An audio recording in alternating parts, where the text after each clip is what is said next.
নির্বাচন সামনে রেখে দেশজুড়ে জোর প্রচারণা চালাচ্ছে ১১ দলীয় জোট। এর অংশ হিসেবে শনিবার বিকেলে সিলেটে আয়োজিত এক নির্বাচনী জনসভায় অংশ নেন জামায়াতের আমির ড শফিকুর রহমান।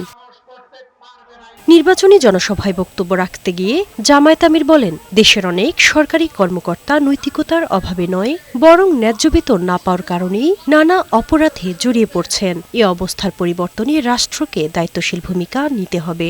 একান্ত প্রয়োজন পূরণ না করে সে যদি তার প্রয়োজন পূরণের জন্য কোনো অপরাধ করে, রাষ্ট্রের কোনো অধিকার নাই ওই অপরাধের জন্য ওই নাগরিককে শাস্তি দেওয়া। আগে তাকে সম্মানজনকভাবে বাঁচার সুযোগ সৃষ্টি করে দিতে হবে। তারপরে যদি রূপের বশবর্তী হয়ে কেউ অপরাধ করে, অবশ্যই তার অপরাধের বিচার হবে। তিনি বলেন, জামায়াত ক্ষমতায় গেলে দেশের বঞ্চিত জেলাগুলোকে অগ্রাধিকার ভিত্তিতে উন্নয়ন করা হবে। পাশাপাশি প্রবাসী বাংলাদেশিদের যাতায়াত সহজ করতে নিউ ইয়র্কে সরাসরি ফ্লাইট চালুর উদ্যোগ নেওয়া হবে। ইনশাআল্লাহ সবগুলো বাস্তবায়ন হবে ইনশাআল্লাহ তাআলা রাজি। ডাবল লাইনের broad gauge rail line, bullet train, সব কিছু হবে ইনশাআল্লাহ।